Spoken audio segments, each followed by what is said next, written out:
मैं फिर से आप सभी का स्वागत करती हूँ आपके चैनल विज़न फॉर इंग्लिश पे। आज हम शुरू करेंगे ऑल टू ऑटम का लेक्चर नंबर 2।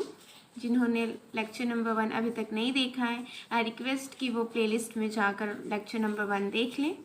कल हमने लेक्चर नंबर 1 में पढ़ा था ऑथर जॉन किट्स के बारे में और फर्स्ट स्टेंजा अपना ख़त्म करा था।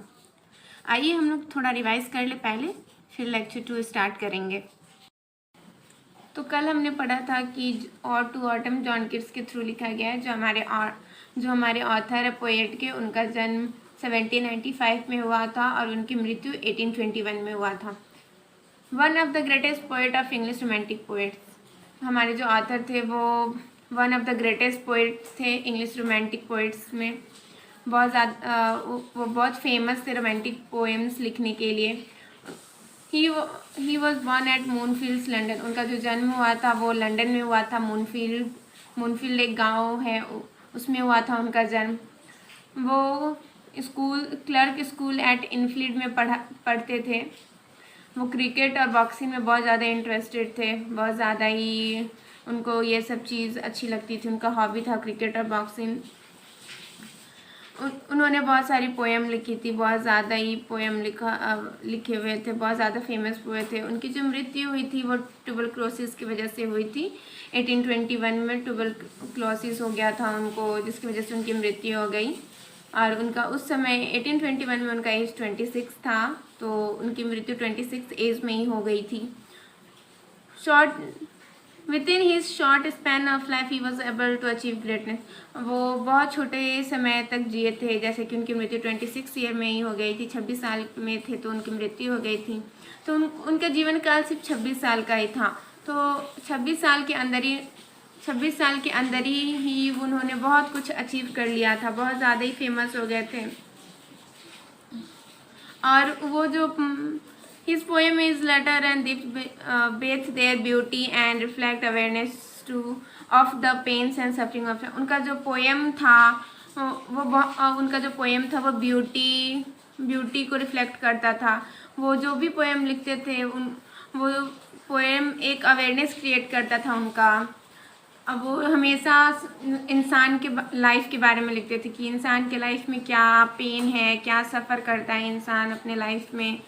वो बहुत ज़्यादा डीप में जाकर किसी भी चीज़ को लिखा करते थे और ह्यूमन से रिलेटेड ही वो लिखते थे, नेचर से, ह्यूमन से, पर्सन से। और उनका हर एक पोएम एक अवेयरनेस क्रिएट करता था जो इंसान को अवेयर बनाता था।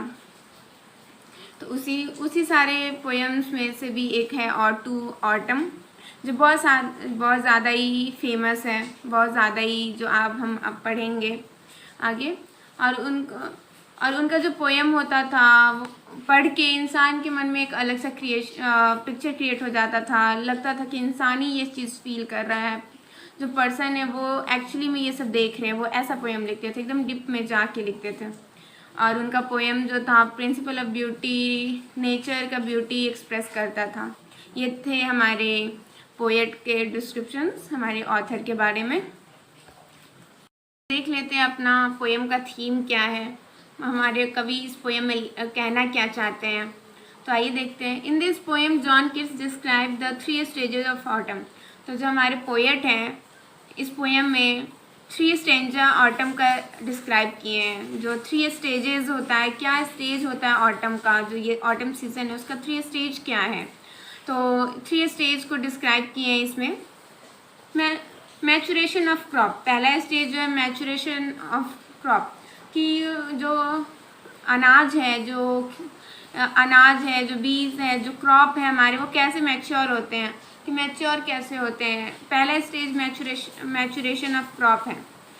To the harvest to the last days. और जो सेकेंड स्टेज है हार्वेस्टिंग के बारे में बोल रहे हैं, हार्वेस्ट के बारे में बोल रहे हैं कि फसल अब हार्वेस्ट के लिए हो गया है, हार्वेस्ट के लिए रेडी हो गया है, पक गया है फसल, इसके लिए बता रहे हैं। सेकेंड स्टेज जो है हार्वेस्टिंग का है, फसल पक गया है, इसके बारे में है। Last days of the autumn when winter is nearing, the last day of autumn when winter is nearing. और थर्ड स्टेज है लास्ट डे, जो है last day autumn when winter is nearing. तो लास्ट डे में बताते हैं कि जो थर्ड स्टेज में बताते हैं कि जो लास्ट डे है उसमें ऑटम ख़त्म हो रहा है, ख़त्म हो गया, लगभग ख़त्म हो रहा है और विंटर की आने की शुरुआत हो गई है। तो विंटर आने ही वाला है, ऑटम ख़त्म हो गया। तो यही 3 स्टेज था जो हमारे ऑथर बताते हैं, इस पोएम में बताने वाले हैं कि पहला मैचुरेशन ऑफ क्रॉप, दूसरा हार्वेस्टिंग और तीसरा है लास्ट डे ऑटम का ख़त्म हो रहा है और विंटर अराइव हो रहा है, विंटर आ रहा है। तो हम अपने पोएम में यही पढ़ने वाले हैं। पहले स्टेंजा में हमारे कवि बोलते हैं, कवि बता रहे हैं कि ये जो सीज़न है ऑटम का कितना मेलो है, कितना फ्रूटेस है, कितना ज़्यादा ही मीठापन है, कितना ज़्यादा मीठा है, सॉफ्ट है ये जो सीज़न है। और यहाँ पे बताते हैं कि जो सन है वो बहुत ज़्यादा क्लोज फ्रेंड है ऑटम का, और वो लोग कंस्पायर करते षड्यंत्र रचते हैं कि हमें ना ब्लेस करना, आशीर्वाद देना। तो किनको ब्लेस करना? तो वाइन्स को, जो लताएं हैं उसको ब्लेस करना है, उसको फलों से भर देना है, उसको फलों से भर देना। जो लताएं पे, जो छत पे है, जो रूफ पे है, जो उबड़ खाबड़ रूफ है, उसको जो चढ़े हुए हैं लताएं, जो लतरे हुए हैं, उसको फलों से भर देना है। फिर वो लोग षड्यंत्र रचते हैं, प्लान बनाते हैं कि जो एप्पल के पेड़ है उसको भी फलों से लाद देना है, उसको फलों से लाद देना है और एप्पल के पेड़ को झुका देना है नीचे। And fruits will ripeness to the core, और जो एप्पल के फल होंगे उसको पकाना है। कहाँ तक पकाना है? कोर तक पकाना है। कोर का मतलब पूरे अंदर तक। तो पूरा जो एप्पल के पेड़ को तो पहले फलों से लाद देना है, एप्पल के फलों से, फिर उसको झुका देना है एप्पल के पेड़ को, और जो फल है एप्पल को उसको भी कोर तक पका देना है। फिर वो लोग षड्यंत्र रचते हैं आगे, to swell the ground and pump the hazel shells.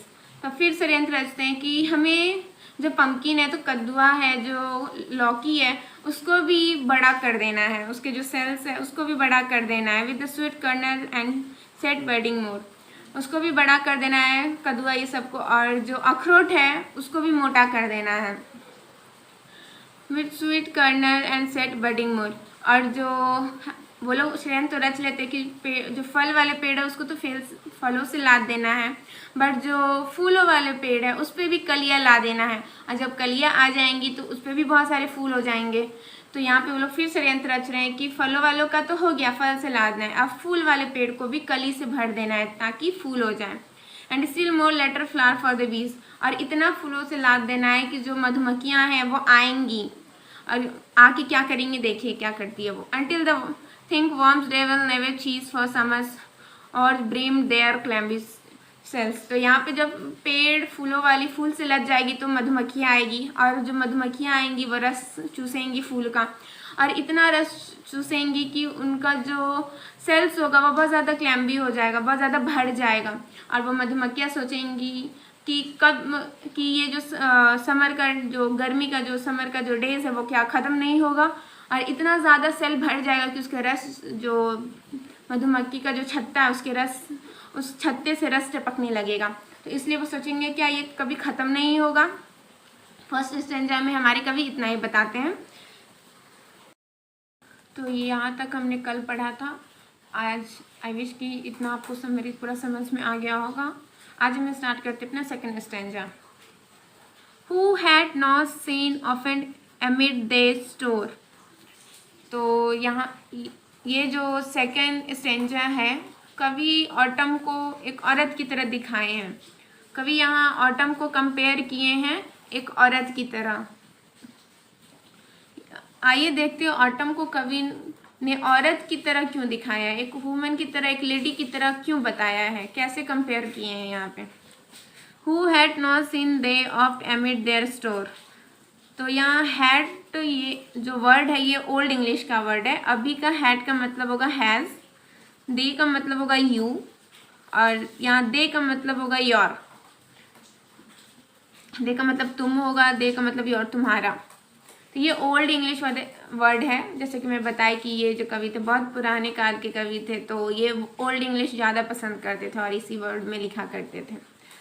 तो आइए हम अपना पोएम स्टार्ट करते हैं second stanza. Who had not seen thee oft amid their store. तो यहाँ कवि जो है वो, उनके दिमाग में क्वेश्चन आता है, सवाल उत्पन्न होता है। वो सोचते हैं कवि जो बहुत ज़्यादा विचलित होते हैं, और वो खुद से पूछते हैं कि वेयर इज़ ऑटम, जो ऑटम है वो कहाँ मिल सकता है हमें, कहाँ पे है ऑटम। तो ऑटम कहाँ पे है, स्टोर में है। स्टोर मतलब कि कोई भी चीज़ को प्रिजर्व करके रखते हैं, दुकान हो सकता है, कोई भी दुकान जो हो उसमें ऑटम है। तो अब यहाँ पे ऑटम दुकान में कैसे होगा, आइए देखते हैं आगे।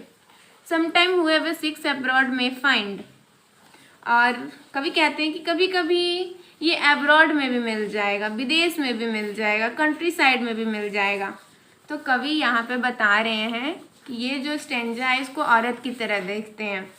तो हम लोग जैसे एप्पल को प्रिजर्व करके स्टोर में रखते हैं, दुकान में रखते हैं, उसी तरह यहाँ स्टोर में बता रहे हैं अब्रॉड में मिल जाएगा, विदेश में मिल जाएगा, जो गाँव के इलाके हैं वहाँ पे मिल जाएगा। ये सब कवि बता रहे हैं। अब देखिए और कहाँ कहाँ मिलता है autumn. Thee sitting clearness on a granary floor, और ऑटम कहाँ मिल जाएगा, तो ग्रेनरी फ्लोर पे मिल जाएगा। जो ग्रेनरी फ्लोर है, जो जहाँ पे ग्रेन्स जो क्रॉप्स जो होते हैं, जो अनाज को इकट्ठा करके जहाँ पे रखा जाता है, उसको ग्रेनरी फ्लोर कहते हैं। मतलब गांव जैसे कोई भी आपातकाल आती है तो वहाँ कोई भी चीज़ को, आलू हो, चावल हो, इकट्ठा करके रखा जाता है पूरे साल भर के लिए, उसको ग्रेनरी फ्लोर कहते हैं। तो यहाँ कवि औरत की तरह इसलिए बोल रहे हैं कि औरत जो है, ऑटम जो है एक औरत है। तो हम लोग गांव में देखते हैं कि जब धान का जो कटाई होता है, हार्वेस्ट करते हैं, वो औरत करती है। जो चावल को फटकने का काम होता है, चावल में से कंकड़ निकालने का, जो उसका भूसा होता है उसको निकालने का, वो भी एक औरत करती है। और जो कोई भी सामान को इकट्ठा करने का, जैसे एप्पल का आप खेती कर रहे हैं तो उसको जो तोड़ के इकट्ठा करते हैं, बास्केट में डालते हैं, वो भी एक औरत करती है। तो इसलिए इस स्टैंजा में कवि औरत को ऑटम बताए हैं, कंपेयर कर रहे हैं ऑटम और औरत और लेडी को। इस वजह से यहाँ पे कंपेयरिंग चल रहा है, हमारे कवि के दिमाग में चल रहा है ये सब कंपेयरिंग। तो वो बताते हैं कि ऑटम कहाँ मिलेगा, तो स्टोर में मिलेगा, दुकान में मिलेगा। फिर बोल रहे हैं कि एब्रॉड में मिलेगा, एब्रॉड में भी मिलेगा, विदेश में मिल जाएगा, आपको जो गांव का इलाका है उसके साइड में मिल जाएगा। फिर बोलते हैं कि ग्रेनरी फ्लोर में भी मिल जाएगा, जहाँ पे ग्रेन इकट्ठा रहता है वहाँ पे भी आपको ऑटम मिल जाएगी। और वो कैसे मिलेगी, ग्रेनरी फ्लोर में वो बैठी होगी, उसको कोई परवाह नहीं होगा, उस हालत में वो मिलेगी। Thy hair soft lifted by winnowing wind, यहाँ पे विनोइंग विंड मतलब होता है जो औरत चावल फटकती है तो वहाँ से जो फटकने का जो प्रक्रिया होता है, जो प्रोसेस होता है, फटकते समय जो हवा आती है, थोड़ा सा जो हवा निकलती है, उसको विनोइंग विंड कहते हैं। यहाँ पे बता रहे कवि कि उस जो विनोइंग विंड है, जो फटक रही है चावल, वहाँ से जो हवा निकल रहा है उसकी वजह से उसका जो बाल है वो हल्का हल्का ऊपर उड़ रहा है हल्का हल्का। तो इस लाइन का मतलब है कि जो विनोइंग विंड है, जो फटकने का प्रक्रिया है, उसकी वजह से जो केयरलेस बैठी हुई है वुमन ग्रेनरी फ्लोर पे, उसके बाल जो है हल्के हल्के लिफ्ट हो रहे हैं, उड़ रहे हैं, हल्के हल्के ऊपर उठ रहे हैं। और on a half reefs fro sound spell, और जो ये जो चावल फटकने की प्रक्रिया है, जो प्रोसेस है चावल फटकने का, कोई भी चीज़ को फटकने का, तो उससे वो करते करते थक जाती है, बहुत ज़्यादा थक जाती है, क्योंकि ये जो प्रोसेस है बहुत देर तक चलता है, बहुत देर तक करते करते कोई भी थक जाएगा, तो इसमें थकान हो जाती है। और इसकी वजह से क्या, एक झपकी आ जाती है। यहाँ झपकी आने का मतलब है जैसे कभी कभी हम लोग भी चेयर पे बैठे रहते हैं, बहुत थके रहते हैं, चेयर पे बैठे बैठे हल्का नींद लग जाता है, पूरे नींद में नहीं जाते, बस झपकी लग जाती है। उसी का एग्जाम्पल यहाँ पे हमारे पोएट दे रहे हैं। और on a half reaped furrow sound asleep, तो जो है कि जो विनोइंग जो हवा है उसकी वजह से उसका बाल उड़ रहा है, वो ग्रेनरी फ्लोर पे बैठी हुई है केयरलेस, उसको कोई परवाह नहीं है, उसको कोई मतलब नहीं है, जो हवा चल रहा है उसकी वजह से उसका बाल उड़ रहा है, लिफ्ट हो रहा है, और इसी वजह से वो थक, और जो प्रक्रिया है चावल फटकने का, इसी वजह से वो बहुत ज़्यादा थक जाती है, क्योंकि वो जो प्रक्रिया बहुत देर तक चलता है, और इस थकान की वजह से उसको हल्का सा बैठे बैठे झपकी आ जाता है। Drowsed with the fume of poppies while thy hook, और और झपकी किस वजह से आता है? जो पॉपीज़ है, फ्यूम है, जो स्मेल है, जो खुशबू है, ये पॉपीज़ फ्लावर की वजह से आ रही है। वो जो वहाँ पे जो पॉपीज़ का फ्लावर है, वहाँ पे जो खुशबू आ रही है पॉपीज़ का, उसको बहुत आराम मिल रहा है, उसको स्मेल की वजह से उसको एक सुकून मिल रहा है, उसी स्मेल की वजह से, उसी खुशबू की वजह से वो झपकी में आ जाती है, उसको झपकी आ जाता है, वो हल्का सा सो जाती है। Spare the next swath and all its twin flower.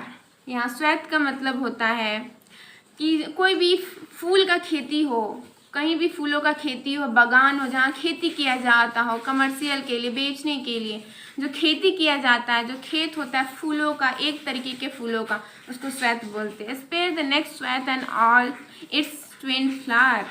और जो पूरा खेत है, जो स्मेल चल रहा है, उसकी वजह से वो एकदम सुकून में बह रही है, उसको झपकी आ रहा है, थकान की वजह से, और पॉपीज़ का जो स्मेल है, जो परफ्यूम है, उसकी वजह से। और पॉपीज़ एक तरीके का फ्लावर होता है जिससे परफ्यूम बनता है, सेंट बनता है, तो पॉपीज़ का बहुत ज़्यादा रोल है। And sometimes like a greenery दो डोज कीप। और यहाँ पे ऑटम जो है, ऑटम का बहुत सारा काम है, एक ही काम नहीं है, बहुत सारा काम है। कभी बताते हैं कि यहाँ पे ग्लीनर का भी काम करते हैं ऑटम, ग्लीनर का भी काम करता है ऑटम। ग्लीनर होता है फलों को इकट्ठा करना। जैसे कि मैं बताई कि एप्पल का अगर कोई खेती कर रहा है तो वहाँ पे ज़्यादातर औरत होती हैं जो एप्पल को सब पेड़ से तोड़ के इकट्ठा करती हैं और फिर कार्टून में डालती हैं। यहाँ ग्लीनर का भी काम करता है autumn. Steady by laden head across a brook और by a cider press with a patient look. और यहाँ पे ऑटम इतना ही काम नहीं करता है, यहाँ पे ऑटम जो है साइडर प्रेस का भी काम करता है। साइडर प्रेस होता है फलों से जूस निकालना। तो एप्पल का कोई खेती करता है तो एप्पल इकट्ठा करेगा पहले, फिर उसको लेके जाएगा, फिर उसको फैक्ट्री में लेके जाएगा, उसका जो मशीनरी होगा मशीन में डालेगा और जूस निकालेगा। तो जो जूस निकालने की प्रक्रिया है वो भी ऑटम करता है, क्योंकि यहाँ पे ऑटम को कंपेयर किया गया है औरत के लिए। तो यहाँ पे जो जूस निकालने की प्रक्रिया वो भी ऑटम कर रहा है। तो साइडर प्रेस भी जो है ऑटम का काम है, वो भी ऑटम ही कर रहा है विथ पेशेंट लुक, और एकदम धैर्य से कर रहा है। एकदम उसको टेंशन नहीं है कि कितना टाइम लगेगा, कितना टाइम नहीं लगेगा, एकदम पेशेंट लुक, एकदम धैर्य है, धीरज रखा हुआ है वो। तो साइडर प्रेस का मतलब होता है कोई भी चीज़ को इकट्ठा करना, सामान इकट्ठा करना। तो फलों को इकट्ठा करना भी ये ऑटम का काम है। दो words the last Ojing hours bye hours. और ये जो प्रक्रिया है साइडर प्रेस का, ग्लिनर का, ये बहुत देरों तक चलता है, घंटों चलता है, बहुत ज़्यादा देर तक चलता है, आवर्स एंड आवर्स। कभी कहते हैं ये जो प्रक्रिया है साइडर प्रेस का, ग्लिनर का, ये घंटों चलता है। तो इसलिए वो पेशेंस रहते हैं, पेशेंस में रहते हैं, पेशेंस लुक देते हैं हम। तो ये पूरे स्टेंजा में कवि कहते हैं, उनके दिमाग में क्वेश्चन आता है कि ऑटम कहाँ है, वेयर इज ऑटम। तो ऑटम कहाँ मिलेगा, तो स्टोर में है। शीक एब्रॉड में फाइंड, एब्रॉड में मिल जाएगा, विदेश में मिल जाएगा। Sitting careless on A gallery floor, बैठी हुई है ऑटम, कहाँ, गैलरी फ्लोर पे बैठी हुई है। और उसके जो बाल है वो उड़ रहे हैं, किस वजह से उड़ रहे हैं, जो प्रक्रिया चल रही है चावल फटकने की, जो उसमें से हवा जो उत्पन्न हो रही है उसकी वजह से उसके बाल धीरे हल्के उड़ रही है। वो तो पहले केयरलेसनेस बैठी हुई है, बिना परवाह के बैठी हुई है, उसके बाल जुल्फ जो है वो लहरा रहे हैं हवा की वजह से। और उसको हल्की झपकी भी आती है, क्योंकि वो जो चावल फटकने की जो प्रक्रिया है उसकी वजह से थक गई है और इसी वजह से उसको झपकी आती है। और उस झपकी के कारण है पॉपीज़ का फ्लावर।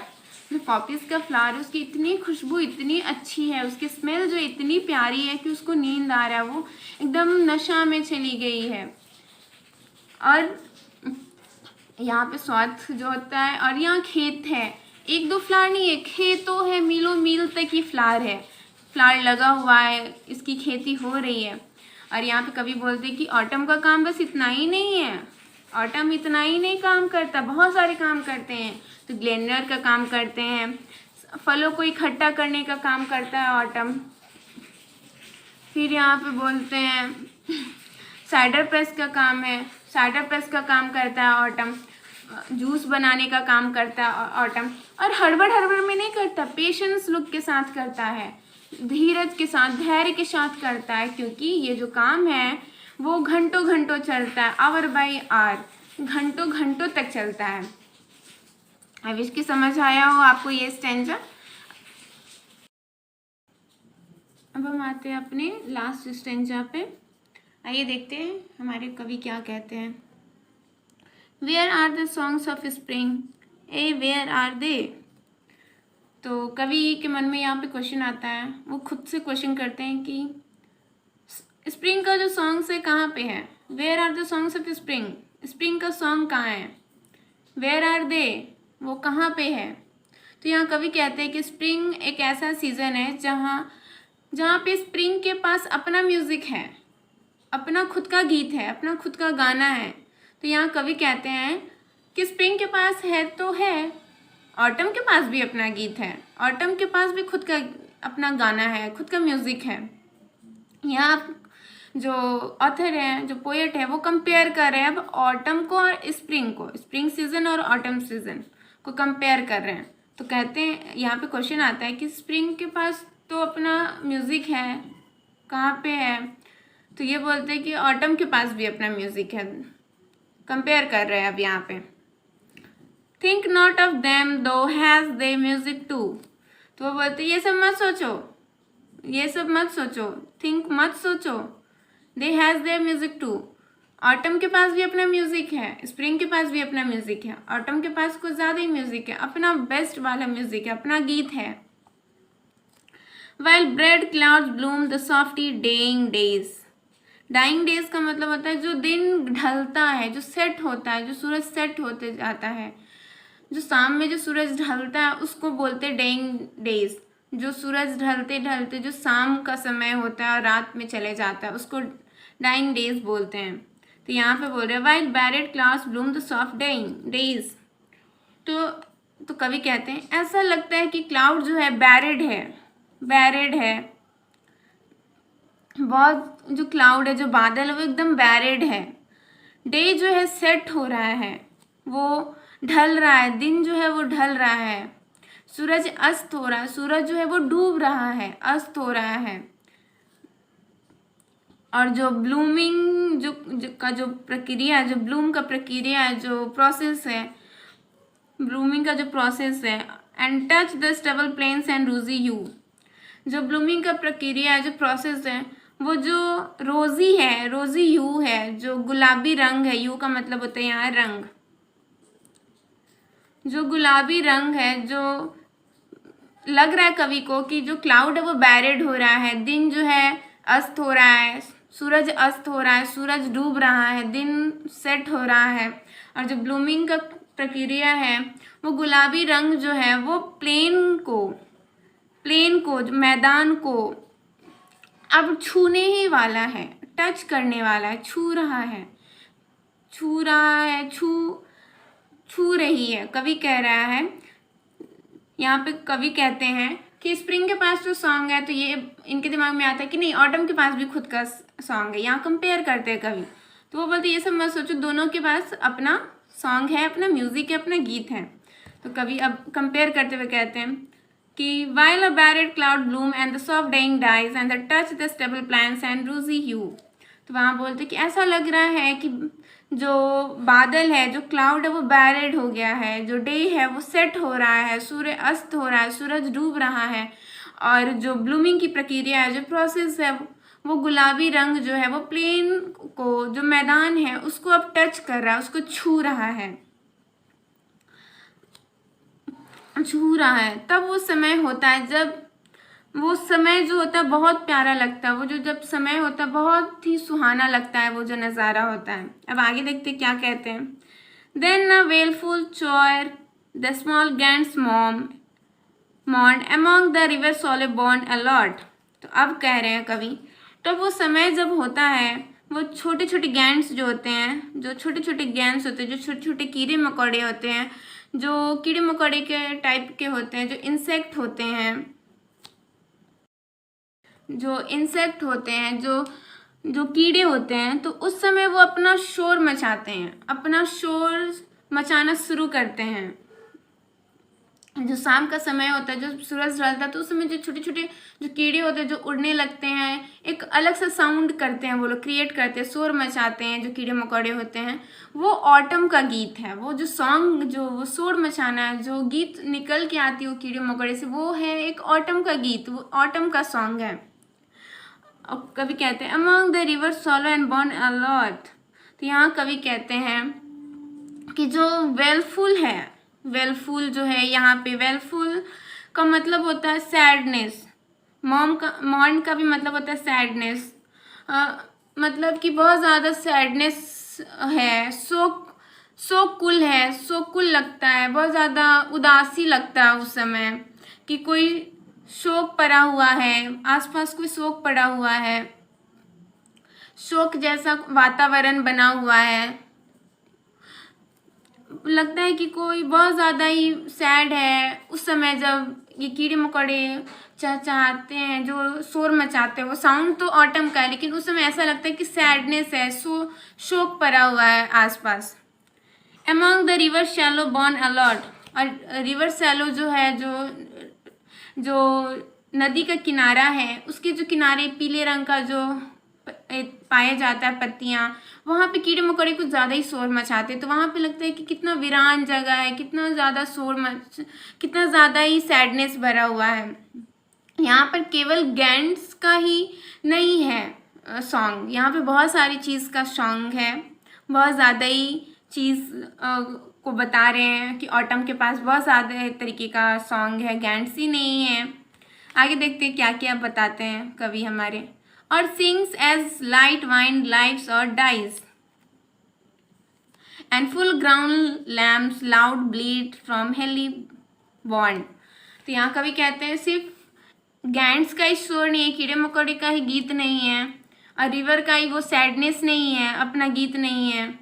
यहाँ पे लैम्प्स का भी जो आवाज़ है, जो हमारे भेड़िया हैं, भेड़िया का भी आवाज़ है। वो जब भेड़िया एक साथ, जब सारे भेड़िया बोलने लगते हैं, वो उसका एक अलग सा साउंड आता है, वो अलग सा इफेक्ट आता है, वो भी एक गीत है, वो भी गीत है। और कहाँ से वो आता है? ब्लीड फ्रॉम हेली ब्राउन, जो पहाड़ी इलाका है, जो हमारे जो पहाड़ है, वहाँ से वो आवाज़ आता है। हिली बूम जो है बॉन, वहाँ से वो आवाज़ आती है। पहाड़ी जो किनारा है, वहाँ से भेड़िया का आवाज़ आती है, और एक लैम में आती। एक भेड़िया बोलता है तो सारी भेड़िया बोलने लगती है, तो वहाँ से जो लैम में एक साउंड क्रिएट होता है, उसको गीत बताते हैं हमारे कवि। तो यहाँ कवि कहते हैं कि जो हमारे कवि कहते हैं कि ऐसा लग रहा है कि जो क्लाउड है वो ब्लूम हो रहा है, बैरेड है क्लाउड, दिन जो है अस्त हो रहा है, सूरज अस्त हो रहा है, दिन ढल रहा है, और लग रहा है ऐसा कि जो गुलाबी रंग है वो प्लेन्स को छू रहा है, मैदान को छू रहा है। और कहते हैं यहाँ उस समय जो छोटे छोटे जो कीड़े मकोड़े होते हैं वो उड़ने लगते हैं और एक आवाज़ निकालने लगते हैं। एक वो जो आवाज़ निकलती है, जो क्रिएट होता है साउंड, उसको गीत बताते हैं। और नदी के किनारे का जो आवाज़ आती है, जो लहरें बहती हैं, उसका जो आवाज़ आता है वो भी एक गीत ही है। और बोलते जो लैम्प्स हैं, जो भेड़िया हैं, एक जो भेड़िया का आवाज़ है, जो भेड़िया एक बोलती है तो सारी बोलती है ग्रुप में, तो उसका जो साउंड आता है, उसका जो गीत निकल के आता है, वो भी एक म्यूज़िक है, वो भी गीत है जो कानों को बहुत सुहाना लगता है। और वो जो साउंड है वो पहाड़ के हिली एरिया से आता है, पहाड़ की चोटी से आता है, पहाड़ के किनारे से आता है। तो ये सारे जो है ऑटम के गीत है, ये सारे ऑटम का ही म्यूज़िक है, कवि बताते हैं। तो यहाँ पे कवि कंपेयर करते हैं स्प्रिंग को ऑटम के साथ, कि स्प्रिंग का जो सॉन्ग है वो सॉन्ग जो है ऑटम का भी सॉन्ग है। स्प्रिंग के पास अगर गीत है तो ऑटम के पास भी गीत है, ऑटम के पास भी गीत है, अपना गाना है। ऑटम के पास गैंड्स का गीत है, कीड़े मकोड़े का गीत है, लैम्प्स जो ब्लीड करती है उसका गीत है। यहाँ पे लैम्प ब्लीड का मतलब होता है मिमियाना, जो लैम्प्स जो होती है मिमियाती है, उसका भी वो भी एक गीत है। और वो भी बहुत सा जो बड़ी बड़ी लैम्प होती है उसका मिमियाना, तो वो एक गीत आता है। अब आगे कवि बोलते हैं, heads cricket sing and now with treble soft, the red breast west with from a garden cross and gathering swallow tweets in the skies. तो यहाँ पे कवि बोलते हैं जो क्रिकेट का गीत है, जो झिंगुर का गीत है, यहाँ पे क्रिकेट का मतलब होता है झिंगू, तो जो झिंगू बोलना शुरू करता है वो भी एक गीत है। झिंगू का जो आवाज़ है वो भी एक गीत है, क्योंकि वो एक अलग साउंड क्रिएट करता है। तो जो क्रिकेट्स है उसका भी वो भी एक गीत ही है, जो उसका आवाज़ है वो भी एक गीत है। यहाँ पे जो रेड ब्रेस्ट है रॉबिन नाम की चिड़िया होती हैं, जो चिड़िया हैं पाई जाती हैं, रॉबिन नाम है उसका, वो उसका जो आवाज़ है, जो वो सीटी मारती है, ऐसा लगता है कि वो सीटी बजा रही है, ब्रिस्टलिंग, वो सीटी बजा रही है। उसका जो साउंड है वो भी एक गीत है, वो भी एक म्यूज़िक है। अब वो कहाँ से आती है? गार्डन से आती है, गार्डन की तरफ से वो सीटी मारती है, ऐसा लगता है कि सीटी बजा रही है। जो क्रिकेट्स है वो भी, उसका भी जो आवाज़ है, जो झिंगुर है उसका आवाज़ भी बहुत सॉफ्ट है, बहुत प्लेजेंट है, वो भी एक गीत है। कभी बताती वो भी एक गीत है, वो भी म्यूज़िक है ऑटम का। जो रेड ब्रेस्ट चिड़िया है, जो चिड़िया है, जो रवि नाम की चिड़िया, उसका भी जो आवाज़ है वो लगता है कि सीटी मार रही है वो चिड़िया। अब वो कहाँ से आती है? तो गार्डन की तरफ से आती है। And gathering swallows twitters in skies, और ऑटम के पास अपना खुद का गीत है। और जो गैदरिंग सोलेज है यहाँ पे, जो ट्वीटिंग करती है प्रक्रिया, जो ट्वीटिंग करने का चहचहाने का जो प्रक्रिया है, वो भी एक गीत है। यहाँ पे गीत से भरे पूरा का पूरा गीत है ऑटम में। और इस तरीके से कवि बता रहे हैं कि ऑटम के पास एक दो गीत नहीं है, एक चीज़ दो चीज़ नहीं है, बहुत सारे गीत हैं। ऐसा लगता है कि जो क्लाउड है वो बैरेड हो रहे हैं, दिन जो है वो अस्त हो रहे हैं, सेट हो रहे हैं, जो रोज़ी रंग जो है, जो गुलाबी रंग है, वो प्लेन को छू रहा है, टच कर रहा है। फिर जो गैंड्स है शाम के समय, जो उस समय जो अस्त होता है उस समय अपना आवाज़ निकालती है, वो लगता है कि जैसे मौन पड़ा हो, सैडनेस हो, शोक काल हो। जो रिवर के पास जो लहरें बहती हैं वो भी बहुत ज़्यादा, उसका जो साउंड है वो बहुत ज़्यादा प्लेजेंट होती है, वो बहुत ज़्यादा प्लीज़ करती है इंसान को, बहुत ज़्यादा अच्छा फील कराती है। वो भी एक म्यूज़िक है। जो ग्रोन लैम्प है, जो बड़ा बड़ा लैम्प्स है, जो भेड़ियाँ हैं, वो भी ब्लीटिंग कर रही है, मिमिया रही है। कहाँ से मिमिया रही है? तो पहाड़ी इलाके से मिमिया रही है, तो वो भी एक गीत ही है। जो हेड्स क्रिकेट्स हैं हमारे, तो उसका भी आवाज़ आ रहा है। जो झिंगुर है क्रिकेट्स, जो झिंगुर है उसका भी बहुत प्लीजेंट सा सॉफ्ट सा आवाज़ आ रही है, तो वो भी बहुत ज़्यादा ही प्लीजेंट साउंड क्रिएट कर रहा है, तो वो भी एक गीत ही है। जो रेड ब्रेस्ट जो रॉबिन नाम की चिड़िया है, उसका भी आवाज़ बहुत प्यारा है, वो गार्डन से आ रहा है। वो लगता है ऐसे, वो जब गाती है, जब आवाज़ करती है तो लगता है जैसे सीटी मार रहा हो कोई, तो वो गार्डन से आ रहा है। और जो गैदरिंग स्लो जो है, सॉलोज जो है, ये भी ट्वीटिंग कर रही है, ये भी चहचहा रही है चिड़िया, ये भी चिड़िया जो है चहचहा रही है, तो वो भी एक गीत है।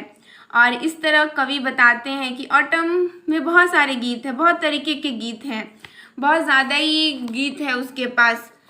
और ऑटम जो हमारा वो स्प्रिंग से कम नहीं है। तो यहाँ पे हमारा चैप्टर ख़त्म होता है। आई विश कि आप लोगों को पूरा समझ में आया होगा। और अगर कोई भी प्रॉब्लम हो, आप लोगों को कुछ समझ में ना आया हो, तो प्लीज़ कमेंट बॉक्स में हमें बताएं, ताकि हम उस प्रॉब्लम का सल्यूशन निकालें। और thank you for watching the video. मिलते हैं कल एक नए चैप्टर के साथ। तब तक के लिए please like and subscribe the channel.